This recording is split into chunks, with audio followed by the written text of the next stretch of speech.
Time. Okay, so thank you so much for joining today's webinar. We are really excited to be able to share with everyone the findings from our most recent California Smoke and Tobacco Free College and University report card. I'm Kim Homer-Vagadori. I'm the project director of the California Youth Advocacy Network, and I'll turn it over to my colleague to introduce herself. Hi everyone, I'm Symphony Algadon and I am the college program coordinator for the California Youth Advocacy. Thanks, Symphony. And again, welcome. Happy to have you all here as we end the academic year at the start of summer, and also the time that we do our massive review of all of the tobacco use policies at the colleges and universities in California.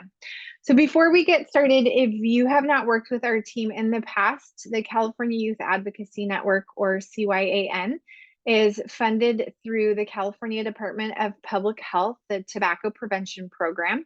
And we have funding to just increase youth and young adult engagement in the efforts to end the burden of commercial tobacco in California. But we also have the privilege of working with California colleges and universities on anything related to nicotine and tobacco use on campus. So we've worked for a long time to help promote smoke and tobacco-free policy efforts. We've worked on other tobacco policy initiatives such as the sale of tobacco, sponsorship, advertising, marketing. Most recently, we've also been working on delivery of tobacco products on campuses, and we have been supporting our partners at the college health centers in tobacco treatment, and really excited to continue that work with a new grant that we have through the Tobacco-Related Disease Research Program to explore what are best practices for screening and treatment on community college campuses. So welcome to our event today. We will be going over what tobacco use policies currently exist on colleges and universities. Before we start that, I just want to share a very brief history of our college project. We've been working with California institutions since 1998. It was shortly thereafter that we organized a group called the Cough Coalition, who we still work with today. It's a group of student leaders from all three systems of higher education and some of our private institutions who are really working to end tobacco use and now nicotine use on all colleges and universities in the state, which we have a lot of them. We've been doing some incredible work in partnership with our COUGH students, including working with advocates from the UC system and the CSU system to advocate for system-wide policies. And in 2018, worked with the Chancellor's Office of the Community College System to put forward a priority that all campuses go smoke and tobacco free. And they did that through a memo that was released from the Chancellor's Office. And we continue that work in partnership with the Health Service Association of the Community College System and the Student Senate of the Community College System. And as I mentioned, anytime anything new related to tobacco or nicotine issues pop up on college campuses, our team is there to really understand what's happening and really and try to address the issue. And so I just want to talk first, before we jump into the data, I want to talk a little bit about the history of this report, why we do it, and how we do it. So this year is the 9th year that we have published a statewide report. Prior to doing the report that looks at all California colleges and universities, we actually did a 2-year project in Santa Clara County where we did a report card for all of the colleges and universities in that county, specifically the larger 4-year institutions and then all of the public institutions. And that report card really dug into every aspect that you can think of when it came to tobacco and nicotine issues. We scored campuses based on their tobacco use policy, their sales policy, sponsorship, advertising, marketing, how well the policy was implemented, what compliance looked like, and also what type of tobacco treatment services that the schools offered. And while that was an incredible report card to be able to write, we gave every school their own individualized report with recommendations on how to improve whatever was related to tobacco use on campus. It was very labor intensive, and we also needed to be in person to do scans of all of the colleges and universities. What we learned from doing those report cards was that the colleges really benefited understanding what was happening. And they also wanted to know um, how to do better in those cases. We did also find that campuses didn't love getting scored if they didn't get a good score or a good grade. And so this was a really good opportunity to do some advocacy and use the report to motivate and encourage some campuses to go smoke and tobacco free. We have been working with public colleges since the start of our program in 1998. And in the past, I would say probably 10 years, we've expanded to do more work with private schools. Private schools are a completely different animal to work with. They all have their own localized governance. They also are not state owned, which means that they have to comply with any local ordinances exist within whatever jurisdiction they exist within. So that's different than public colleges and universities and their governance, and also the policies and laws that they have to comply with. And so it's just very tricky to collect data from private colleges specifically. And also, there's no governmental agency in our state that oversees private institutions. And so they're tricky to keep track of because they may open and then close, and then somebody else is opening or they're changing names. And so we started a list many, many years ago to track their policies, but there was so much fluidity in who was on that list that we paused that activity for a while. And then in 2022, we decided to catalog policies at all Association of Independent California College and University campuses. And so that is the list that we use to do a review of the private schools. And we've done this this year is now the third year that we're tracking private schools. So our team goes in and reviews policies 2 times a year. We do it at the end of the calendar year. So that is usually in November and December. And then we do it again at the end of the academic year. So we start usually in April and then go through May, and definitely keep our ears open in case we hear of any changes that happen before we publish this report to make sure that we're able to capture them. And then we created a database and a score sheet to designate point values many years back, where we have scores based on what the type of the policy is. We also have bonus points for schools that include e-cigarettes. And this is something that we added many years ago.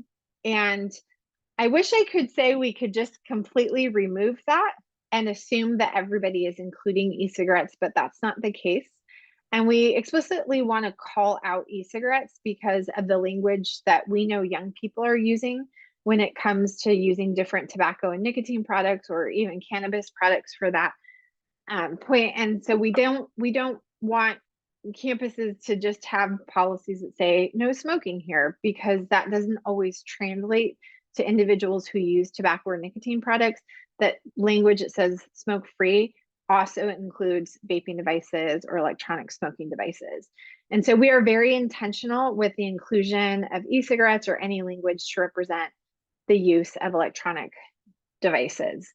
And so with this, you'll notice that there are some policies that historically we would think would be good policies. For example, limiting tobacco use or smoking to parking lots only, or designated smoking areas. And while those seem like they could be good policies, we've learned over the years that there are some drawbacks to limiting use in certain areas. There's higher concentrations of secondhand smoke in those areas. It still normalizes tobacco use when you see concentrated people using the products around campus, regardless of where they're at. And so really wanted to recognize that the best policies around are the comprehensive policies that are 100% smoke and tobacco free and include language on e-cigarettes. With that said, we do know that some campuses opt to go 100% smoke free, which means that they do not include any language to prohibit the use of oral tobacco, which essentially the primary is any of the oral or nicotine products. And so let's get into our findings from our most recent report. One of the things that we've been tracking over time, and again, we've been tracking this specific to public institutions, so we don't have data going back to 2008 for private, but for public schools, we have seen an increase of policy change over time.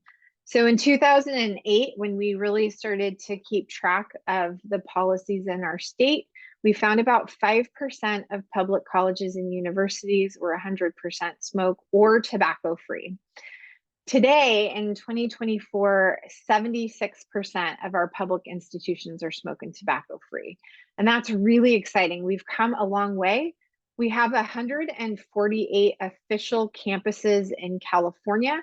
We have the largest system of higher education with our community college system of any state. So it's really great to see that we're continuing to make progress along the way. You'll notice that there are a couple of years that we have pretty significant leaps in policy change, and I'll go through why that is. So the first in 2012 is when the University of California adopted their smoke and tobacco-free policy. This is a policy that the UC Office of the President adopted, and it covers all 10 of their university campuses, all 5 of their medical campuses and hospitals, and essentially all UC-owned property. So it covers their national labs. It covers anything owned, operated, or leased by the University of California. And that policy was adopted in January of 2012, and it was officially implemented by January of 2014. So colleges had the option to implement prior to January of 2014, or they could implement that year. And so it's exciting that this year is the 10th anniversary of the smoke and tobacco free policy at the UC system. And I know the Office of the President has been doing some work to really acknowledge that and to celebrate the efforts of the system leadership and the task force. The smoke-free task force at the UC system continues to meet and continues to talk about how to strengthen compliance and make sure that people are aware of the policy and really celebrate the wins that came with adopting this policy 10 years ago. Soon thereafter, the California State University System, or the CSU system, also adopted a system-wide policy that covers all 23 of their colleges and also the chancellor's office or any other property owned, operated, or leased by the university. So with that change at the CSU system, it now shows that all of our public four-year institutions in California are 100% smoke and tobacco free. Within the community college system, they have different governance. They're governed by the chancellor's office and their board of governors. And the community college system, the chancellor's office does not have the authority to regulate the buildings and grounds of the campuses. That authority is designated to the districts of the community college system, and there's 72 districts in California. So while the chancellor's office cannot adopt a system-wide policy, as I mentioned, system leadership in 2018 adopted a resolution supporting 100% smoke and tobacco-free policies at all community colleges. At that time, there were 112. Now there's 115 community colleges. One is all virtual. So for our report, we only capture policies at the 114 recognized campuses. And then I'd also want to note that not just the chancellor's office, but the student senate of the California Community College system, which is all of the student government together that make recommendations for what are the priorities of students. They have adopted multiple resolutions. I'm just highlighting 2 here that recognize the need to address tobacco use on campus, both to increase access to free tobacco treatment services, but then also in 2020, the SSCCC made a resolution that recognizes smoke and tobacco-free policies as a legislative priority for their organization. So where are we at right now with these schools? Looking at all of our combined data, this is public institutions and private. In total, in this report, we reviewed 232 colleges and universities. Of these, 148 are public institutions and 84 are private. And we found that 152 of the schools, or 65%, either identified as 100% smoke-free or 100% smoke and tobacco-free. But of those campuses, 131 are 100% smoke and tobacco free. And that includes electronic smoking devices. So it's really exciting. I think one of the things that is always great to see is that currently most campuses in our state that change their policies are adopting 100% smoke and tobacco free policies. It's pretty rare to find a college in the last 5 years that's opted for 100% smoke free only. So this is really important as we are seeing an uptick of use of oral nicotine products. We know that the industry is going in that direction to really promote the use of oral nicotine pouches. And there's other things like lozenges and gum. And so the 100% smoke and tobacco free policy covers all of the different tobacco and nicotine products on the market. So when we look at it broken down by type of college, we're going to look on the right first. So 48% of the schools that we reviewed that are private institutions, again, who are members of the Association of Independent California Colleges and Universities, they are 100% smoke or tobacco free compared to 76% of public institutions. What's also interesting is looking at the inclusion of e-cigarettes in policies. So public institutions were more likely to include e-cigarettes in their policies. I do want to note that this number, the 95% for public schools, is actually less than last year. Unfortunately, when we were doing our review, we saw that some campuses, they update their policy language. Some schools might not have policies that exist apart from the district. And this is where the governance for community colleges get a bit tricky. But oftentimes the district will give the colleges within their jurisdiction the authority to change their own policy.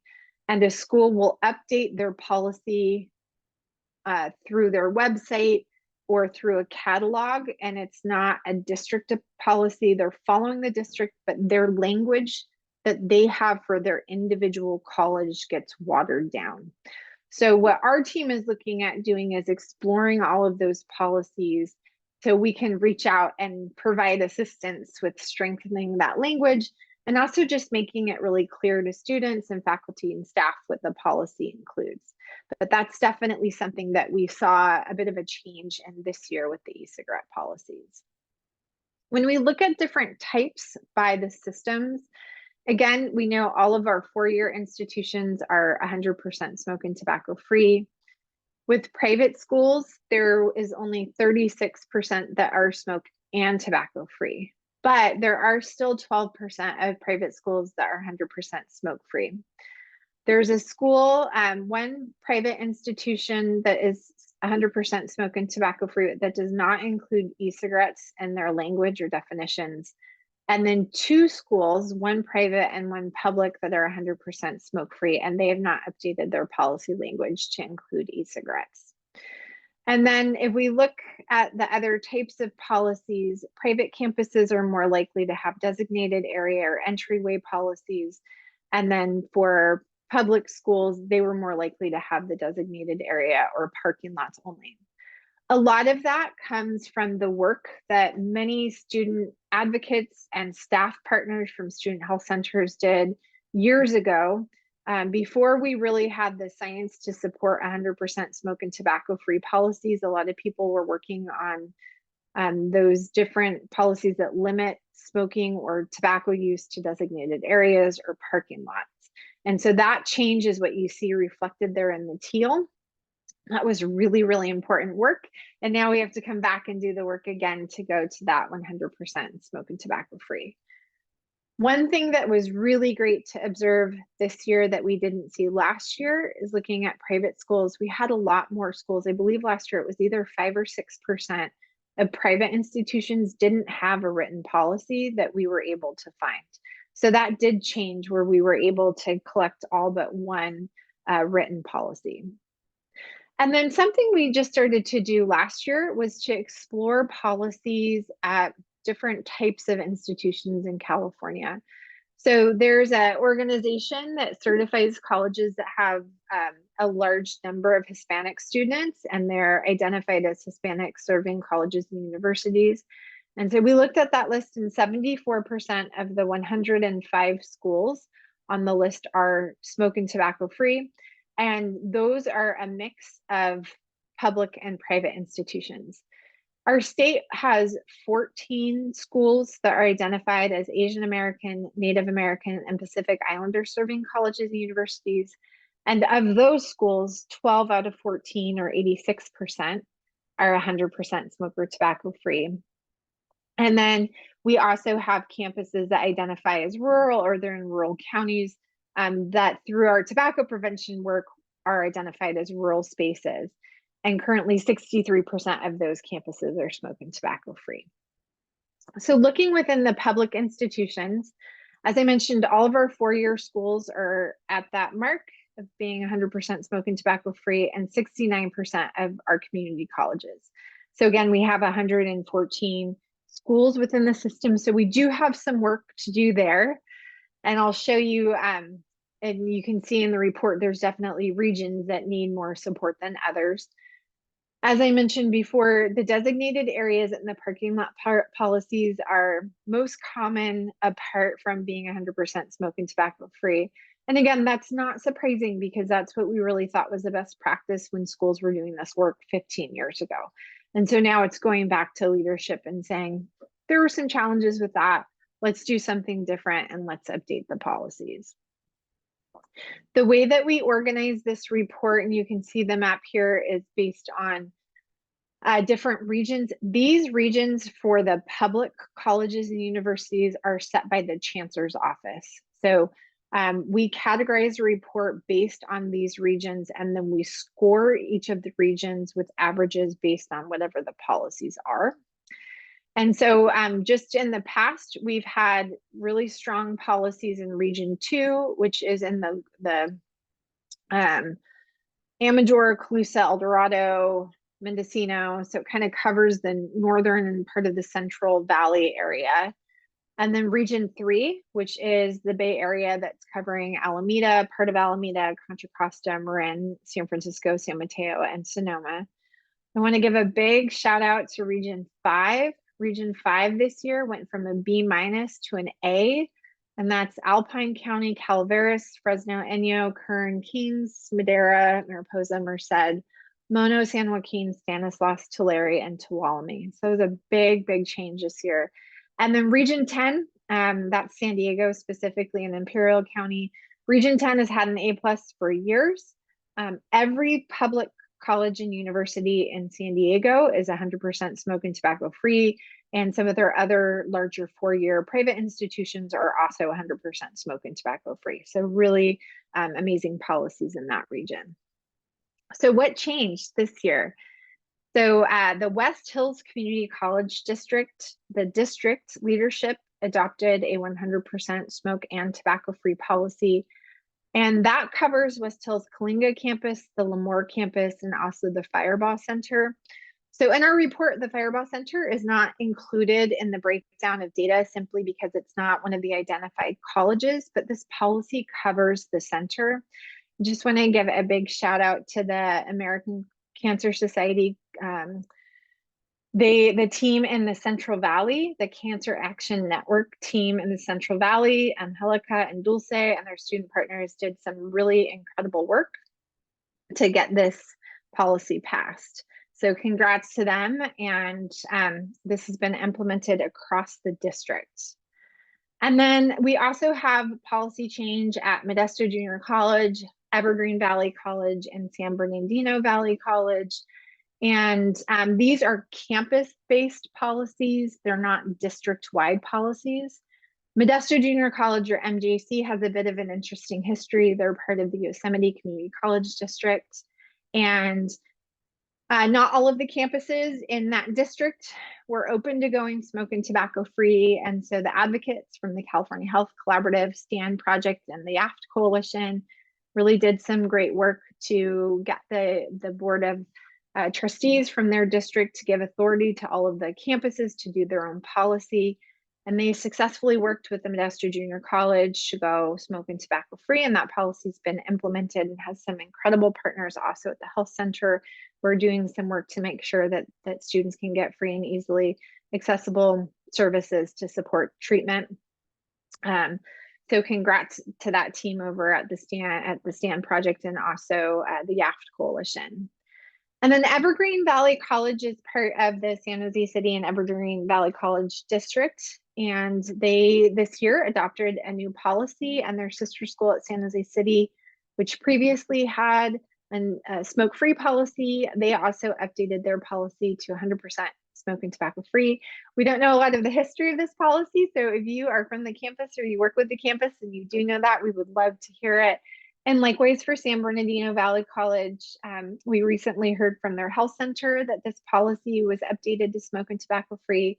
We know that the American Cancer Society in Southern California also did some work with this school previously, and the campus adopted that new policy this year. So congrats to just all of the people who worked for many years to get all of these different policies passed and implemented. And it was a big, big success for this academic year with these policy changes. At private institutions, it's a little bit of a different story. I do want to start out to note that if you compare our report from this year to previous year, the numbers are going to look a little bit wonky because the list of member institutions within the association changes. So last year we scored 105 schools that were part of the private system per se. And this year we had a list of 87 schools. 2 are virtual schools, and 1 campus does not have a physical location. They are a teaching institution, and so their students go out to K-12 schools where they are doing their practice and are participating in the classes there. And so we only scored 84 institutions. Some of the schools that we scored last year are no longer part of the association, and some of the schools we scored this year were not previously part of the association. So it's difficult to compare this year with past years because it's a different sample. But we do want to share what our findings are from the private schools. So 48% of the private colleges and universities who are part of the association are smoke and tobacco free or tobacco free. And that's 40 out of the 84 schools. We did note that campuses that have a religious affiliation are more likely to have a stronger smoke and tobacco free policy. Interestingly, though, some of that is simply related to the student code of conduct, that because they're religious institutions, they have policies about student behavior, and they note that students can't use or possess any substance while they're students at the university. So that really does have an impact on this. This is something that we pay a lot of attention to because, one, we want to make sure that the policies are equitable across the board and that it's not just students who have to comply, but also faculty and staff. So we make sure that the language covers all individuals on campus, but we also want to make sure that the policies aren't causing harm to students who are using or possessing. We recognize why campuses are implementing these policies, but we also know that policies that penalize people for substance use or for possession may actually make the behavior worse and not get them support. So these are things that we look at, and then we follow up with trying to do education on some alternatives to criminalizing individuals who use substances and making sure that they can get support in quitting when they're ready. So again, just looking at the breakdown of policy types, these schools are more likely to have entryway policies or designated areas than parking lots, or having no policy, which again was a big success in that change. And then 36% combined, it would again be 48% that are 100% smoke or tobacco free. And then just closing off with how the report is organized. When you go into the report, you'll see that the regions look different for private schools than they look for the public schools. And that's because there is no regional breakdown under the association that we track. And so we used regions based on the California Tobacco Prevention Program's regions. And we did that because if there are advocates who are working with private schools or any of the trade and technical schools that are part of the association, we wanted to show those different regional projects or the county health departments who had what policies and where did we have stronger policies or weaker policies.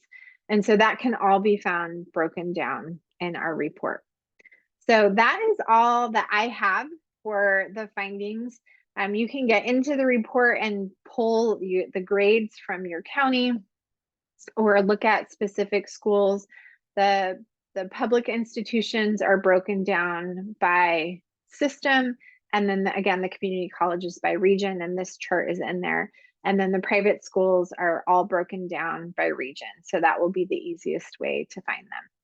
And let us know if you have any questions about the policies, or if you find something, you have a different policy than what we have access to.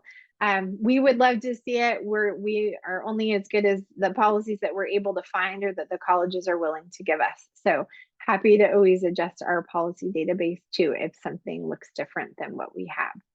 So thank you so much. I'm going to turn it over to Symphony now to share some of the things that are coming up. Awesome. Thank you so much, Kim, for that.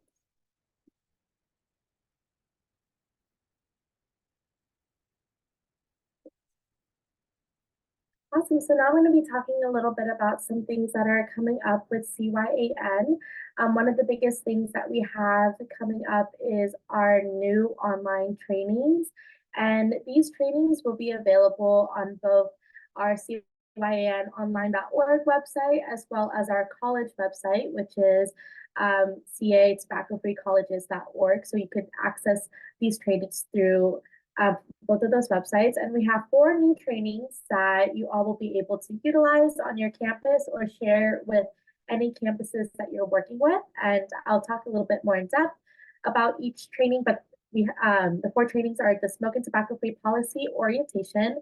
We have a compliance training, a student advocate training, and then a student ambassador training. So the first one is the Smoke and Tobacco Free Online Policy Orientation. So this training is meant to be in conjunction with whatever orientation training your campuses may have. And it is made for campuses with a 100% smoke and tobacco free policy. And in this training, you can expect to go over your specific campus's smoke and tobacco free policy, the benefits of smoke and tobacco free policies, and also we want to provide all of the students with resources to support individuals who are using tobacco and are interested in quitting tobacco. So that's the orientation training. Our next training, which will be available, is our compliance training. So this is specifically meant for students, faculty, or staff who get caught using a tobacco product on campus or any smoke product on campus. And this is just to help with the compliance of the policy. And we found that this might be most successful in collaboration with student housing on campus. So we are actually looking to try to implement this training at a campus in the fall, so to see how that works with student housing. And in this training, students, faculty, or staff will learn about their campus's smoke and tobacco free policy, again, the benefits of those policies, and also provide resources. So this is just kind of to reiterate that the campus is smoke and tobacco free and to help them with compliance. Our next training is student advocacy, and this is intended for students who may not be familiar with tobacco prevention advocacy and want to get started to learn. By the end of this training, the students will feel empowered and informed to take action on their campus and or their community. And this training will be 4 different parts. The first part will be commercial tobacco in California. So they will just be learning about the basics of commercial tobacco in California. And then the next is the tobacco industry influences and information about social justice. The third part is emerging products and current trends that we see in California specifically. And then the last part is how to get involved with your campus and your community. And then the last training that we will have available is our student ambassador training. So this is for campuses that does have a student ambassador program. And what those student ambassadors do is they do peer-to-peer interventions with peers on their campus that they see using tobacco, nicotine, or marijuana products on campus. And this training will have two modules. So the first module will be ambassador program basics, and it will just teach the students the importance of smoke and tobacco free policies, as well as how to effectively conduct a campus round, because that will be the main duty of a student ambassador, is to do those campus rounds where they perform those peer-to-peer interventions. And the second module will be more advanced on trainings for the ambassadors. And this is really how to engage with the campus community outside of just doing campus rounds, such as data collection and outreach events, and just ways to really be a part of your community when doing those peer-to-peer interventions. And so those are all of our trainings that you can expect to see on our website soon. We also have a listserv if you do want to keep up with the different things that we have going on at CYAN. If you just go on the CYAN website and you scroll all the way to the bottom, I took a screenshot of what it looks like when you scroll all the way to the bottom, and you can just put your email address in that little box in the corner, and that will sign you up for our listserv so you could keep up to date with everything that we have going on at CYAN. And that is all for our presentation today. So thank you so much, everyone, for joining us. And if you have any questions, we'll stick around for a couple minutes if you want to put them in the chat. If you want to email us, we have our email on the screen as well. So thank you so much, everyone, for being here today. We really appreciate you all taking the time to be here.